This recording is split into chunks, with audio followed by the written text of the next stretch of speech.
incendie partout.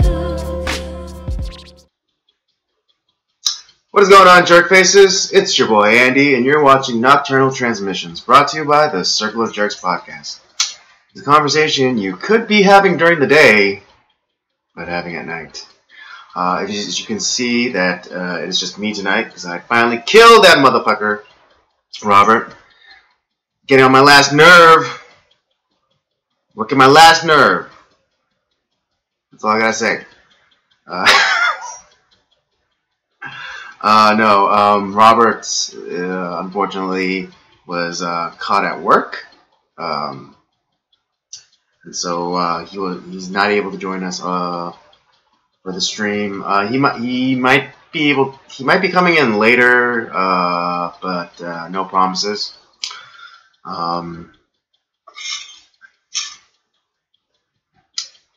So let's get this conversation started, shall we? A little bit. I guess my weekend was not crazy eventful, but I still did stuff.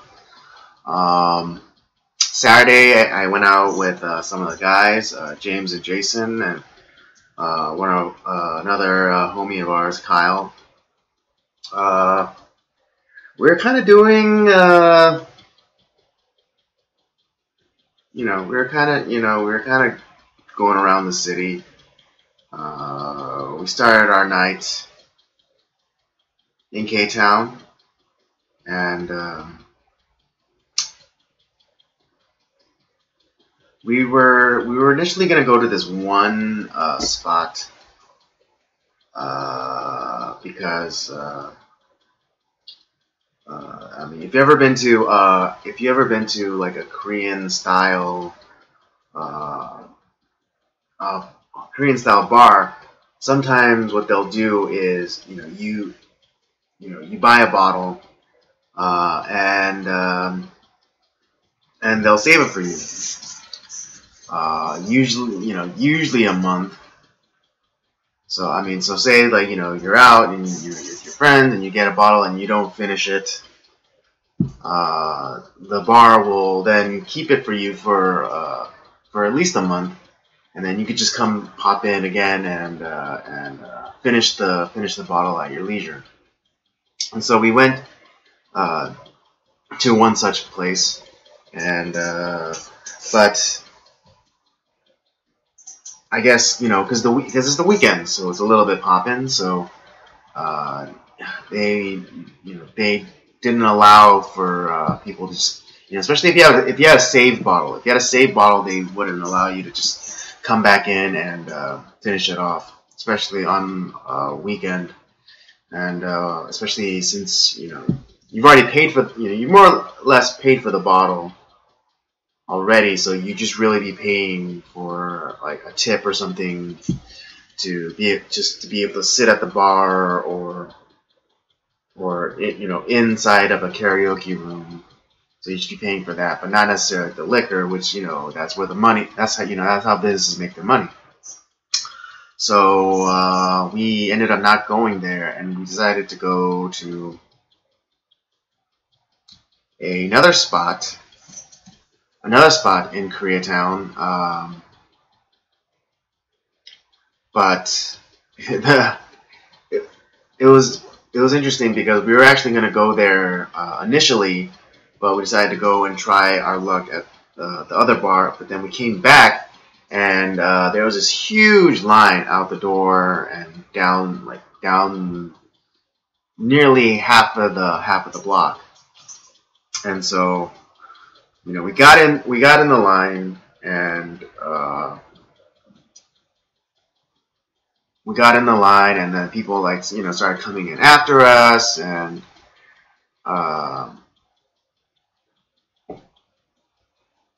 we've been to this spot before, and we knew kind of like the size of the venue, and we're just kind of in line. We're like, oh, do we really want to wait in this line? Potentially for another hour, and then it was getting close to about midnight, and we're just kind of what is it? We're just doing some cost benefit, and really rough cost benefit analysis on the fly, and it's like, oh, wait in this line for for like maybe an hour, and like maybe not even get in, but go in, but then it's like really cramped, and there's or whatever, or they're just holding it up the line to be jerks, right? Or we could just bounce and then head over to Hollywood, to a spot that we know we'll get in right away, and uh,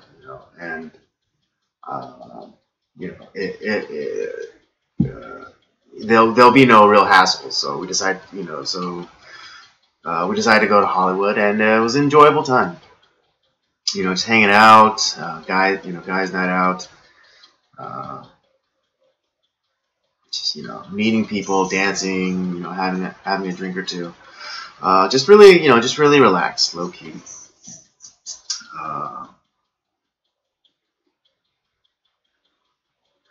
Uh, so yeah, that was my Saturday. On my Sunday, I kind of did like a total 180, and I actually went and spent time with my niece, uh, and because because the week before, uh, my cousin, her mom, uh, asked me over, asked if I wanted to go swimming, and like my niece was saying like, oh, I want to go swim with Uncle Andy, I want to go swim with Uncle Andy, and so uh,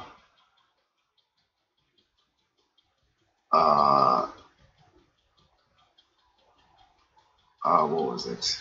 I couldn't, and so I told, and then I told her, like, hey, let's go swimming next week, just let your mom know, and so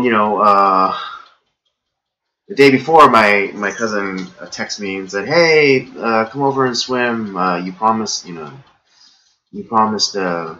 niece that you'd go swim with her." And I was like, "Dang, she's holding me to it." Um, not that I don't want to go swimming with my niece or spend time with her.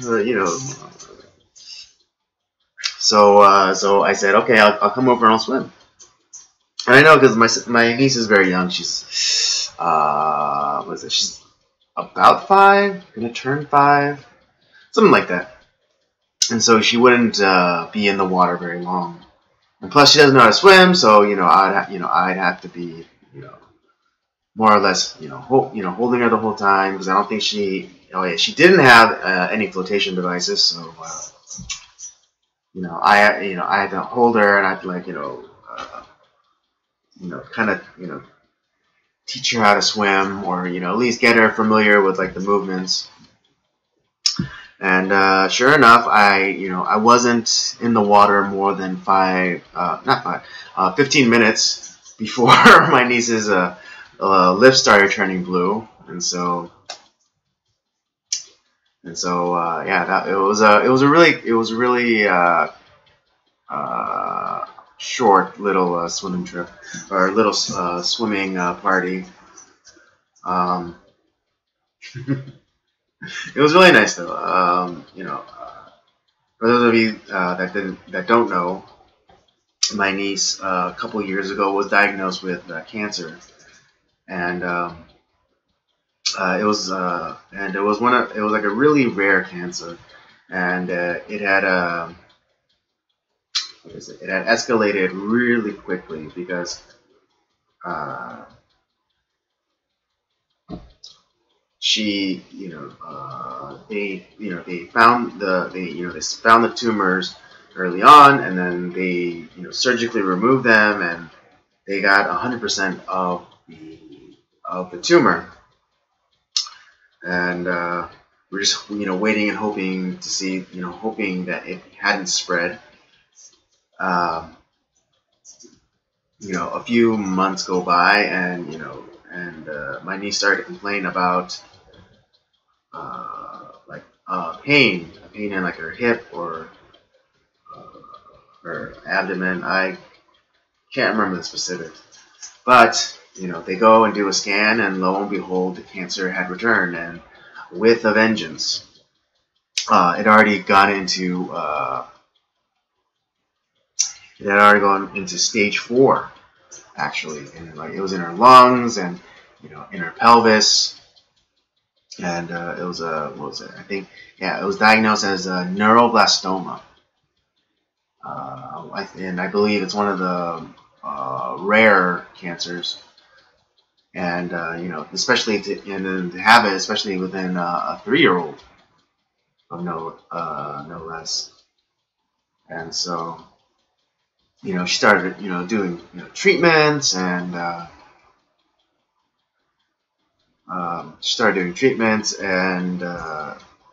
she did the conventional route like chemo and things like that, but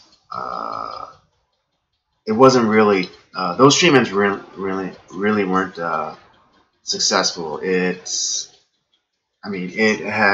would halt the growth of the tumors, but it wasn't eradicating it. So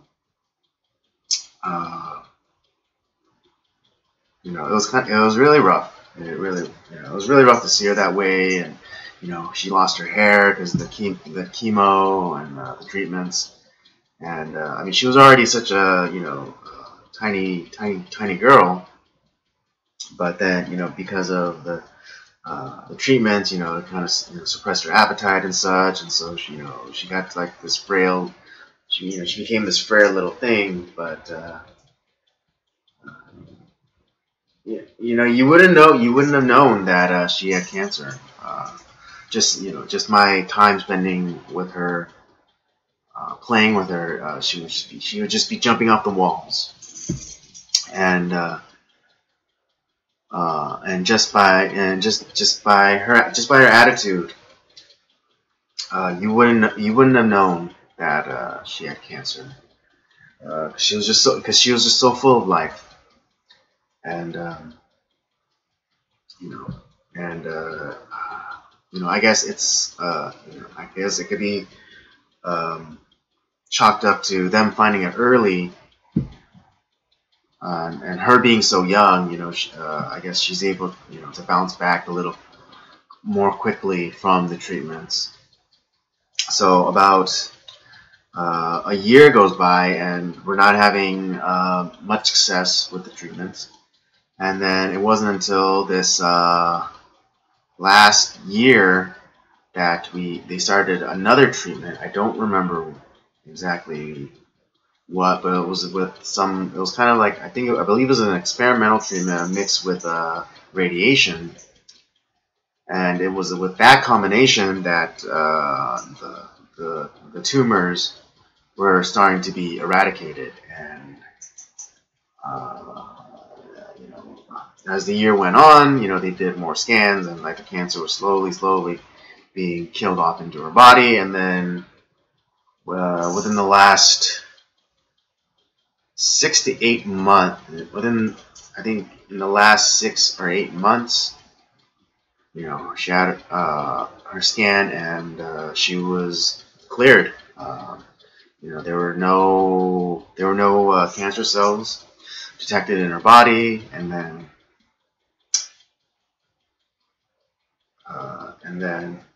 another 4 months go by, and they do another scan, and the cancer has still not returned.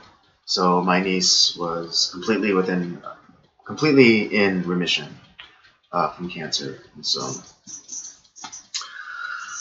yeah, that's the story of my niece. I'm blessed to even though I was even though I made it sound like I didn't want to spend time with her or anything like that, I realize how blessed I am, that I was able to spend time with her, and and I thank God every day. I thank God every day that she was healed, and she gets to continue to live her life, and be just, be a normal girl again. Um, but that's we don't. I don't know what the long-term physical effects are going to be. For her having cancer at such a young age and going through all those treatments. Um, but I'm just hoping that she remains healthy and lives a long, long, long, long, long, happy, fulfilled life.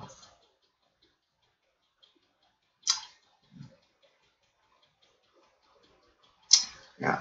Um, just in this, I guess, just to finish off that swimming story. Getting towards the end of the night, and it, as it was time for me, as it was time for me to leave, my niece kept coming up with these excuses for me to stay a little bit longer. She would say, "It's like, oh, help me," it's like, oh, Uncle Andy, come here, come here. I gotta tell you something. Or Uncle Andy, I need to ask you a favor, and like the favor would be like, oh, could you put this candy bar in like the pantry, or or or oh, let me tell you the story about Rumpelstiltskin or something, and this it was just a ploy for it was just a ploy that she would use to keep me there longer, so I wouldn't leave. So and that was that was really nice. And so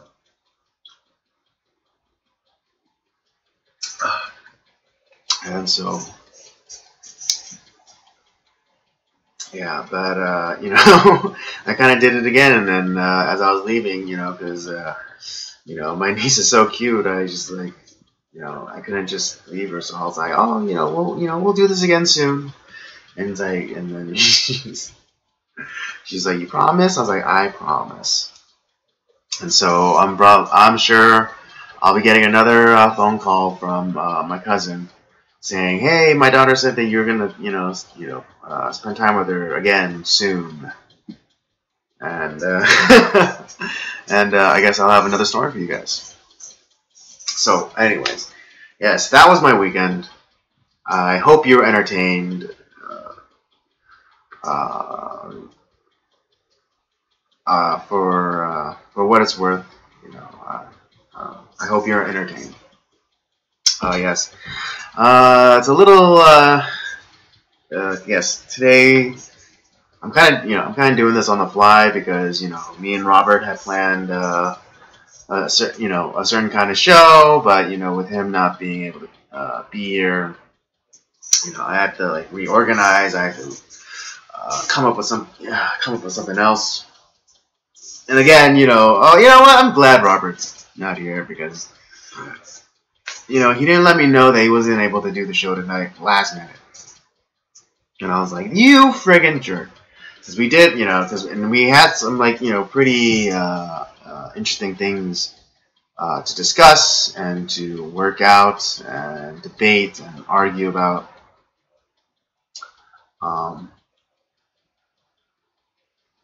But I guess that'll just be relegated to next week's episode.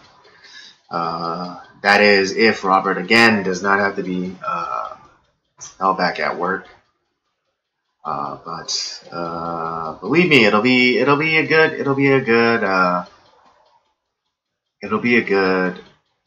episode to watch. So don't forget to tune in next week.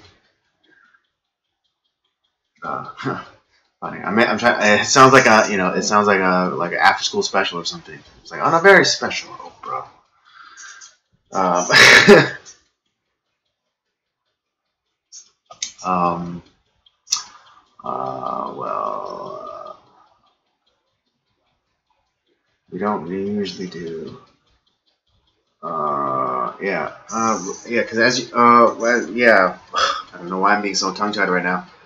We usually do a movie of the week, but since Robert, and last week we saw Temple of Doom, Raiders of the Lost Ark.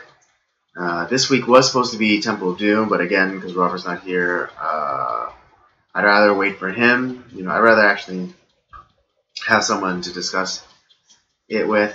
But I guess I can give you a quick review of another movie that I saw, uh, which was wait, I did watch a movie. Oh yeah. Anyway, I'm not sorry. Yes, I did watch the sequel to the Super Troopers movie, and I mean I don't know if how many of you out there are Super Trooper fans, but yeah, I mean I enjoyed it. I enjoyed it. I enjoyed the first one, um, and this one didn't disappoint either. You kind of, I mean, if you know about the Broken Lizard guys, you kind of know what to expect. Um, in terms of humor, um, it's funny because I would categorize it as kind of highbrow, lowbrow humor. Because they do kind of sexual jokes, and they do like the fart humor or the gross or a little bit of the gross out humor. But it's all really clever. Is the takeaway? It's all very clever stuff. Like you think you're getting a poop joke, but you're really getting like this something that's a little bit more layered. And so yeah, I really appreciate that. Um,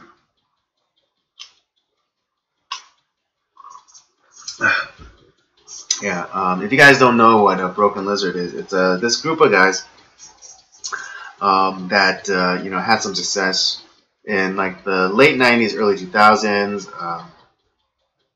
Of course, they had like the Super Trooper movie. They had Club Dead. Um, they had Beer Fest. One of the best. One of the best ads for beer you could ever ask for. And I remember watching. I remember watching that movie in the theaters, and I do remember sneaking in a beer with my friend to go watch it because it was Beer Fest, and you had to. You just had to. Um, what else? Well, it wasn't explicitly Broken Lizard production, but they also. Well, one of the guys, the Indian guy in the group, he actually directed um, the Dukes of Hazzard movie in the early 2000s, and some of the guys in the Broken Lizard comedy group were in the movie, and yeah, they have their hands in a lot of different things, whether like in front of the camera or behind the scenes, producing, directing, that kind of thing. Yeah, and the J guy, yeah, he actually did a lot. He's actually done a lot of directing within television, and I think a few movies here and there. So he's a bit of a and I think he did direct this Super Troopers movie. So I would recommend it. And you don't necessarily have to watch the first one, but if you're unfamiliar with their style of comedy, I would definitely recommend you do watch it. Watch the first one before watching the second one, because then because there are a few inside joke type of things in there, so so it would be helpful to just be familiar with the style of humor of the Broken Lizard guys. All right. All right. Okay.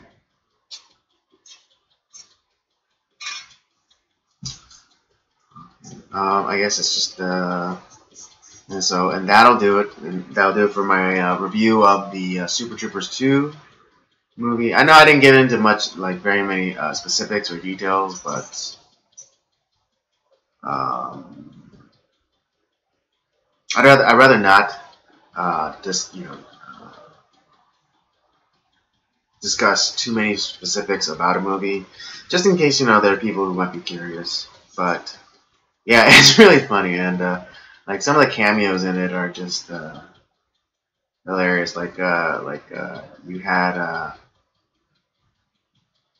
Chad Lowe. Yeah, is that right? Um, Rob Lowe, that's who it is. Yeah, Rob Lowe. I mean, I guess, of Brat Pack fame back in the '80s. But if you ever watched Parks and Rec, yeah, Rob Lowe. He's in that movie. He plays a Canadian mayor of a. He plays the mayor of a small Canadian town. Um, and he's a pretty funny character. He does like the whole Canadian accent. Oh, it was funny because they were doing they did great on the subversive kind of humor in a good way and not like that crappy Star Wars way. Uh, but there's the kind of joke about like the way the Canadian accent, how they say it, sorry. But one of the things was like they flipped it on the American characters, and made fun of the way that they said, sorry. It's like, oh, sorry, sorry, and, so yeah, I think there again, I think is an example of how they kind of do, you know, uh, kind of like the highbrow, lowbrow humor. It's like that lowbrow humor, but just elevated a little bit to transform it and make it into something else, into something even greater. Um, so yes, again, definitely recommend watching Super Troopers 2. And again, if you're not familiar with the Broken Lizards guy, definitely go watch the first one, just so you have a base of the kind of humor you're gonna get uh, in that movie. Okay, one quick second. Let me just make an adjustment. All right, we're adjusted. All right.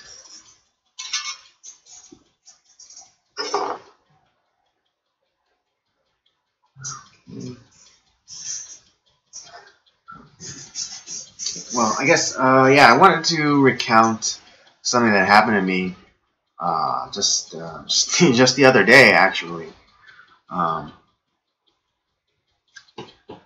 uh, it starts off with my dad because he got into just the minorest of accidents with my car, and it wasn't a big thing. He got rear-ended, but the damage, at least superficially, doesn't look too bad. Maybe like some cracked paint, um, but okay, yes, again, some cracked paint, but we won't be able to know what like structural things may have been damaged until they take off the bumper and go in into the frame. So he's been having some trouble with the other person's insurance company. He kept trying to call them, but with the line kept dropping, and and once we were able to leave a message, the agent kept calling at inopportune times, or like when he was away from his phone, or such like that. But we finally got him on. We finally got the agent on the phone, and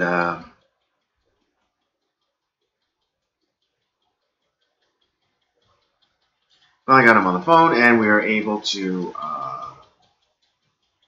arrange an inspection of my car by an assessor. And so we set it up. We set it up for the other day, and the assessor comes, and I go out there.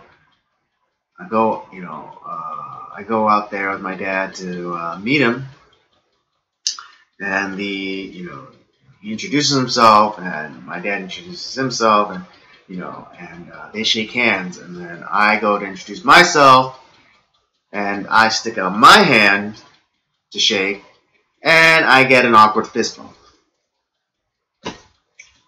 Um, I mean,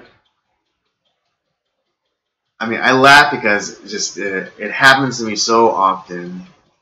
Um, happens to me so often that it's actually become like one of the story.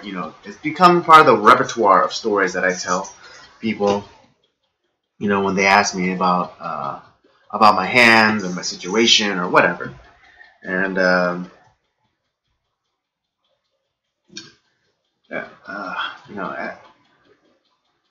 yeah, at times it's just the littlest bit annoying, having to deal with that. Um, especially like when in the very instance before you shake the person's hand, and then you come to me, and then you know, and then I get this awkward fist bump, and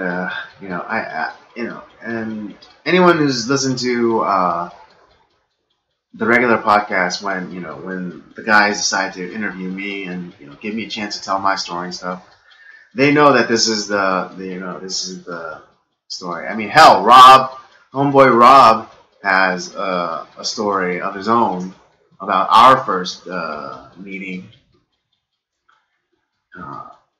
When he goes to shake my hand, but it's like in a dark room, so he doesn't see my hands, but he still like goes in for the shake, and then he's like, and he thinks to himself, something's not right, you know.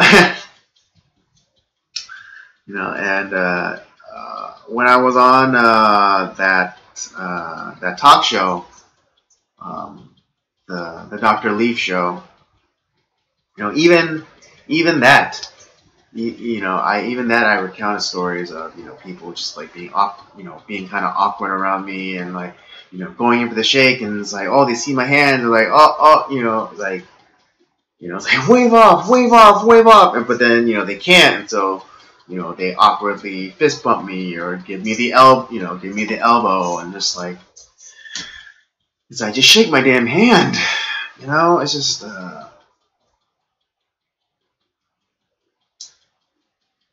it's not like my hand can't be shook, or you can't, someone with typical hands can't, it's not as though my hand doesn't fit within their hands.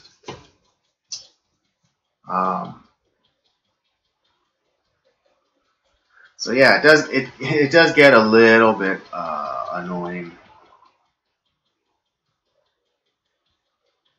to deal with that.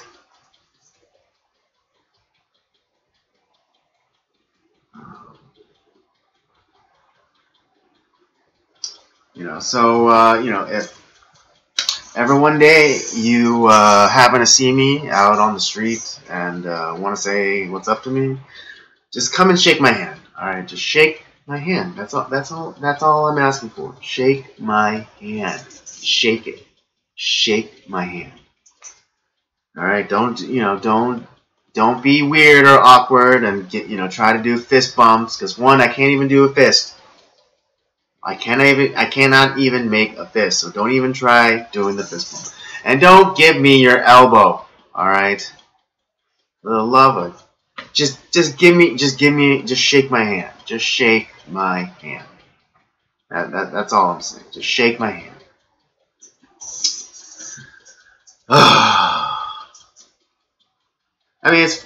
I've come to,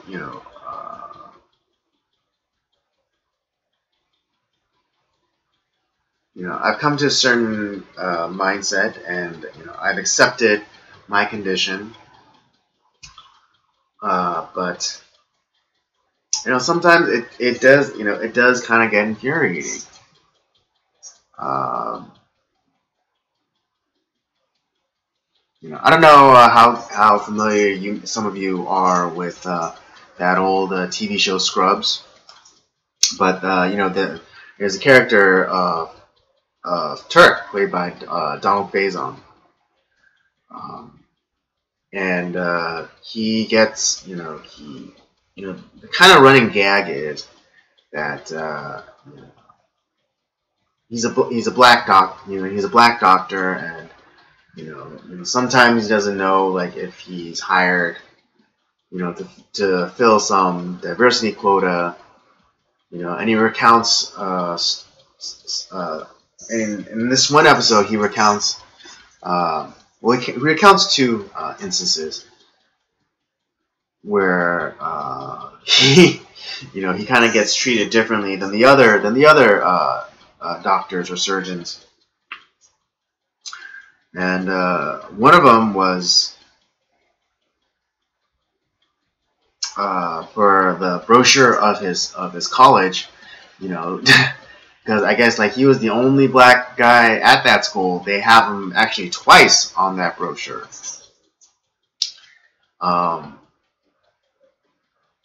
And then he then recounts a story about meeting a board member of the hospital, and he was standing in line with standing in line, a receiving line, with the other doctors, and he was the only black one. He was the only black doctor, and so the board member, came down, shook the person's hand, saying hi, and introduced himself, to every one of the doctors. But then when it came to Donald Faison's character, he puts his hands up and is like, "What's up, dog?" And goes in for the grip and the pat on the back. And then as soon as he moves on, to the other white doctors, like very proper and like, so nice to meet you. Nice to meet you. Nice to meet you. And shook all their hands. And that's kind of like what it's been for me.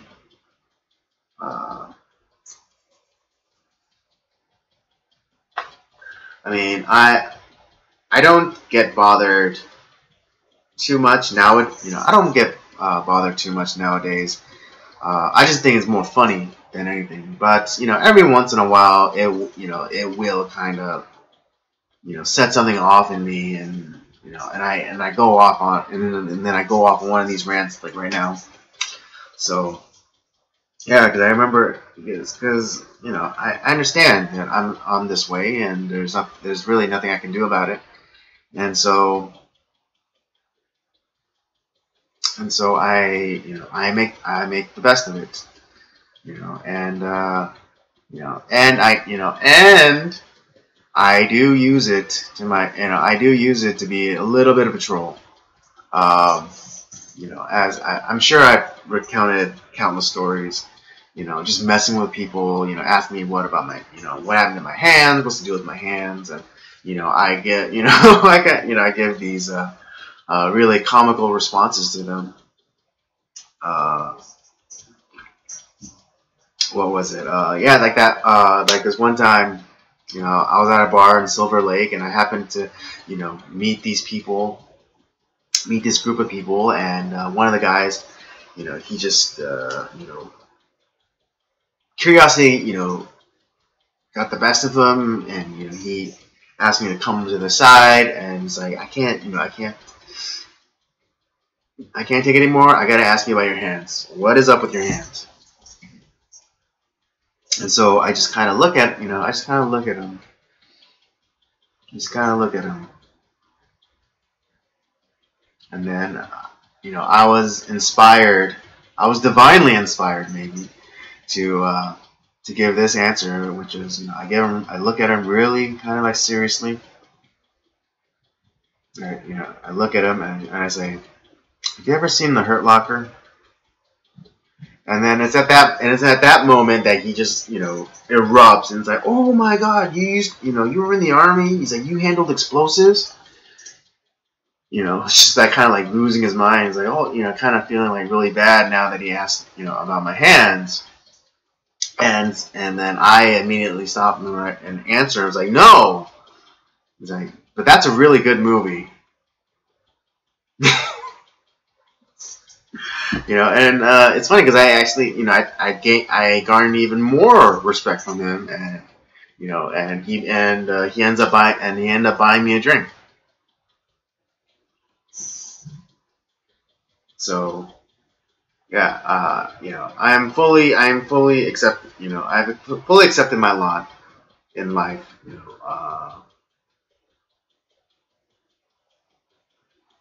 The scares, the questions, the awkward fist bumps and elbows.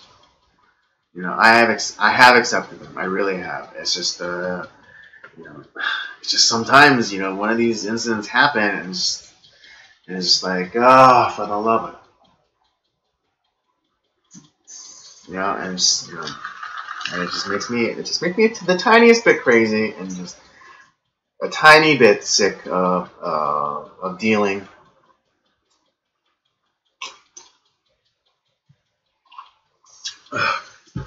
But I'm better now. But once I now once I've gotten it off my chest, once that I had gotten out into the world and onto the internet, I'm back to being 100% again. I'm happy. I'm back to my normal jovial self. So there's that. Um, Actually, this story also kind of leads into that story. Actually, leads into the next topic that I want to talk about, and it's about the recent news of Scarlett Johansson dropping out of that movie about that transgender man that owned the brothel in like the 60s or something. Um, and she only dropped out amid pressure from the transgender community, saying like, "Oh, you're being exclusionary. Why didn't that role go to a trans person?" Um,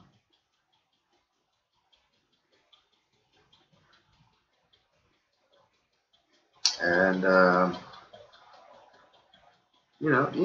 mean, I guess you could ask that question, like, why didn't it go to a trans person? And then, you know, then come up with all of these kind of uncomfortable answers, or at least answers that the transgender community might not want to hear. One being because the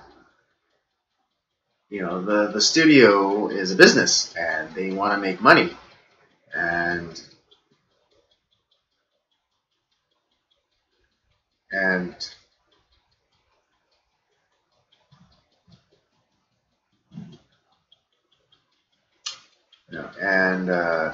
they want as many eyeballs to see this movie as possible. And so they went with a really big name, a name or an actress that that is really big, that is a really well-known actress, and that they know will bring in those eyeballs, and then more importantly, bring in those dollars. Um,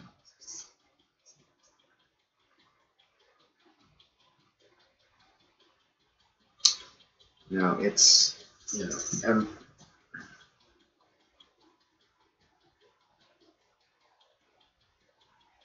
I understand. I can understand the transgender community wanting to be included.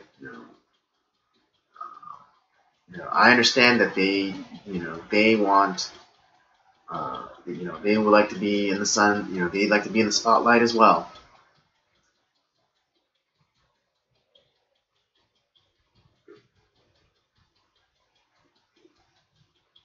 You know, but I mean, can you name? Is there a really big name transgender actor out there right now? I can't name one. I mean, I can name like some transgender people.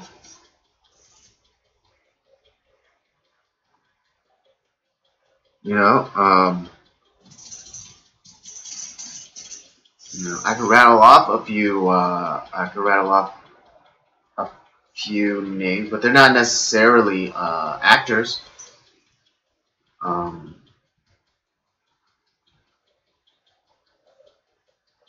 it kind of, I'm reminded of kind of like this one of those PSAs, from a transgendered, male to female actor who's saying like, oh, we need jobs, we need to be included. It's like, well, it's like that's understandable, but this, especially acting is a works-based uh, industry or career. So as an actor, you have to have some some kind of experience, under your belt, something to your resume, you know, but you know, and so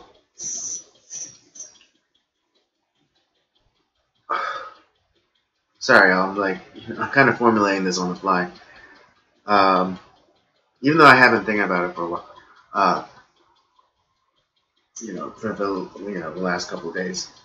Yeah, so there's no big name transgender actor right now that could that could be a big draw for because again the studio wants to make its money back. It's not just about the art. It's about keeping the art going.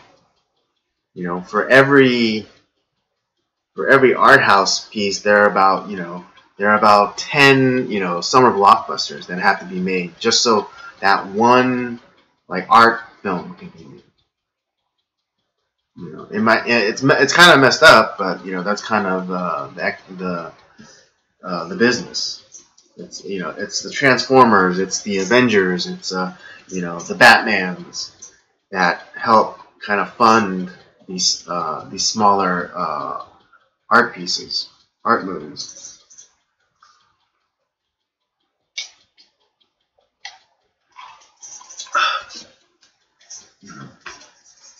And I don't understand why Scarlett Johansson couldn't play this character.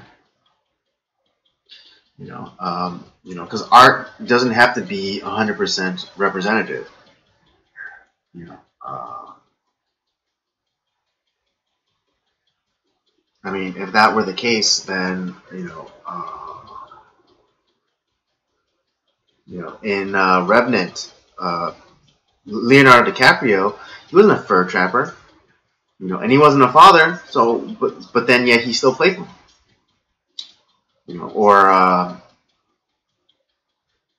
Or Henry Cavill, he wasn't. He's not a Kryptonian. He doesn't fly. He does not have an allergic reaction to kryptonite, and yet he still played Superman. Like the whole thing about acting is that you're playing someone else. You're playing someone else to the best of your ability.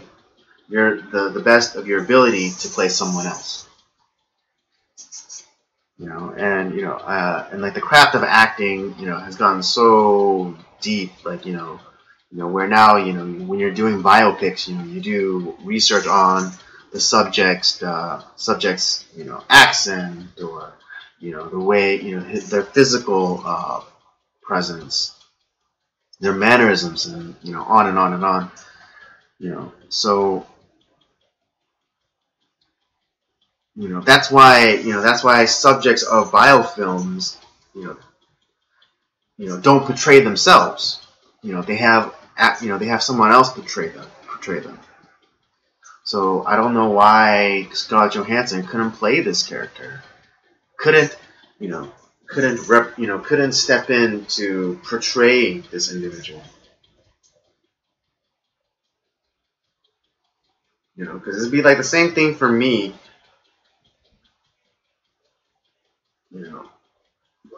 You know, if somehow, someday, someone, that I become successful and a person of note, that they want to make a film about me, do they then have to go and find a Korean, a Korean person with the same kind of hands as mine to play me, or could they get just an Asian person, or at least someone of East Asian ancestry, and put some prosthetics on him.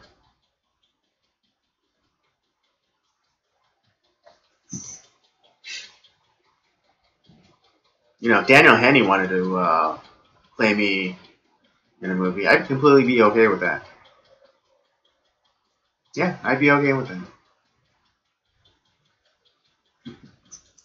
But I mean, I hope you guys, are, understanding, understanding my point here, is that in art, the artist or the subject is never.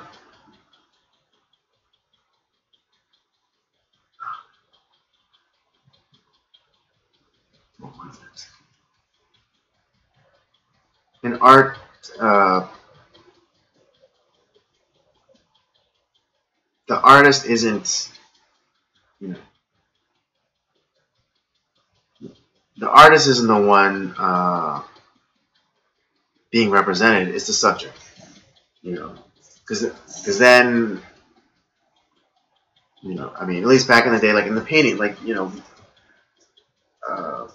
or sculptures, like Michelangelo's David. I'm pretty sure Michelangelo didn't have a body like David, or he wasn't, or like the model for David, and I'm sure he wasn't a shepherd. So and yet he was still able to create this, piece of, that work of art, no problems. I understand, because just like with my needs to feel included, I completely understand that. But I know that I'll never get 100% treated or represented accurately, or or at the same level, because every person that I meet, they're going to have they won't have the experience of dealing with me or someone like me. So they're gonna stumble. They're gonna get tripped up by me. And you know what? That's completely normal. Because I'm not normal. I'm not typical. My hands are not typical.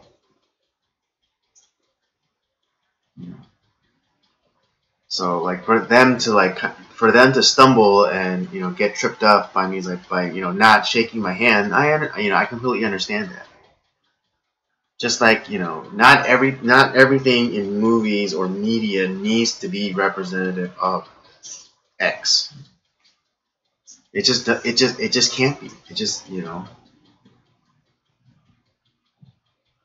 can't be, because then we have to start making it, all these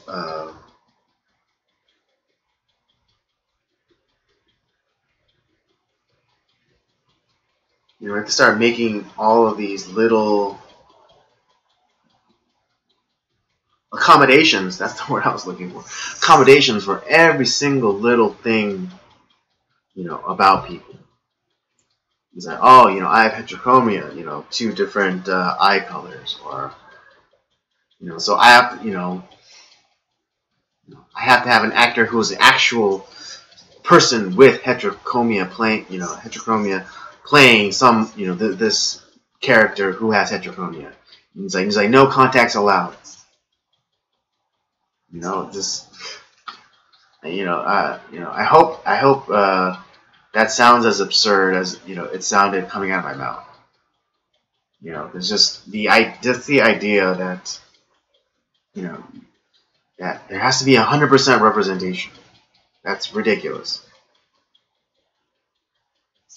It's ridiculous because then that becomes the uh, equality of outcome as opposed to opportunity.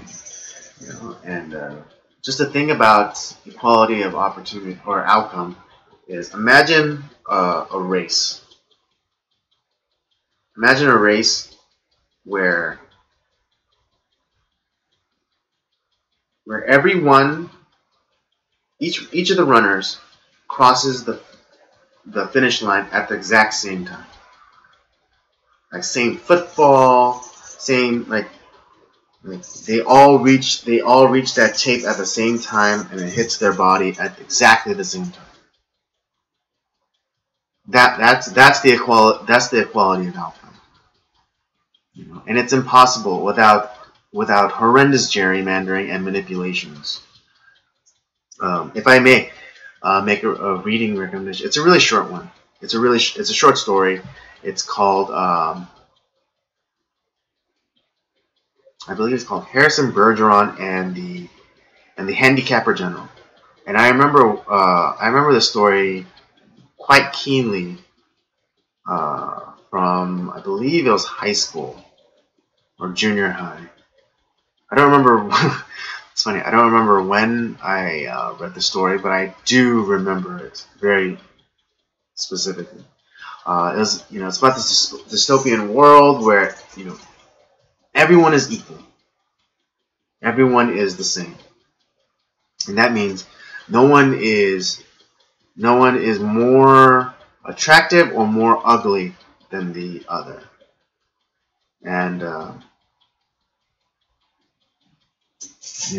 sorry. Slide adjustment. Okay. What was it? Right. It's this dystopian world, and everyone is equal. Everyone's the same. No one is more equal. No one is more pretty or more ugly than the other. And the way they achieve that is with masks. If you have beautiful eyes and your mask has, kind of darker, these darker lenses, so no one, is able to remark about your eyes. Darkened lenses, so or if your face is really, pretty, then they have a mask that covers more of the face.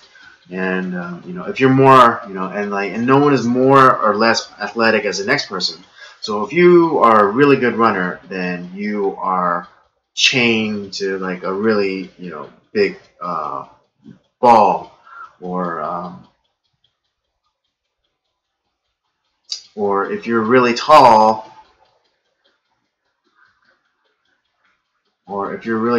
then you wear this contraption where you have to walk on your knees, so you're not you're not taller than anybody else.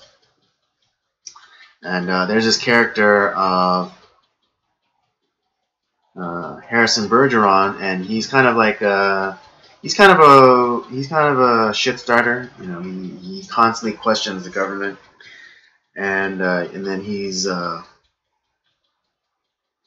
yeah, and no one is any smarter or dumber than another person in this world. And yeah, and it's a really telling story about the notion of the equality of outcome. Because because all these people live in this story. They live in a world where the only way people are made equal is through the government, and they put these contraptions on you, and they put these masks on you, so that you're no. So you're, and I believe was that in the movie? Because they did make a movie out of this. Was Sean Astin. For those who he was in the Lord of the Rings trilogy, Samwise. In the movie, they had like these neural inhibitors, so no one was any smarter or dumber than the next person. But yeah, it's just like this constant manipulation and gerrymandering to be the same. And they even had a person in charge of this called the handicapper general. And for those of you unaware, there's a real life equivalent to this, and that's in horse racing, where the handicapper general is the one to determine like who goes into what pen and who gets let out of their pens first to give a fair chance to the less favored horses. And it's just one of those stories where it's kind of like 1984. I saw this 84 where like the government has gone out of hand with like censorship and changing definitions of words and meanings of words. I mean, change words and also change the meaning of words. And also, like, whatever information is inconvenient is immediately tossed down the memory hole. And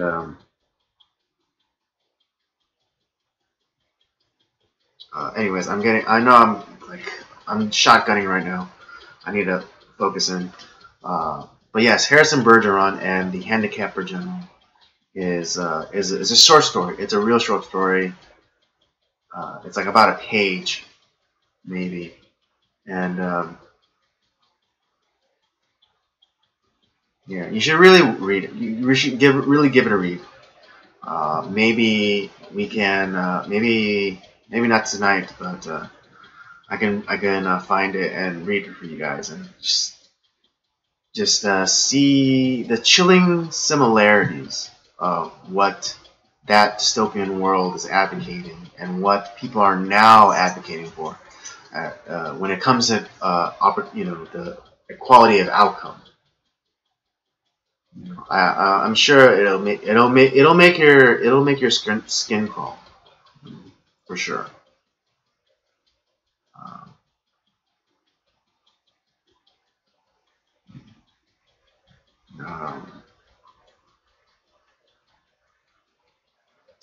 All right. Yes. I've been doing this for an hour now, so and I'm kind of starting to lose my train of thought and my focus. So I'm just gonna end it here tonight. Thank you for watching. Thank you for joining in on the madness. I hope you're entertained. I hope you were intrigued. I hope you were tickled. Don't forget to catch Robert's show, Up by Up Down. It will be dropping a new episode this Thursday, so be on the lookout for that. Also, don't forget to check out the library of other videos that we have, other Nocturnal transmissions, as well as the regular podcast, the Circle of Jerks podcast.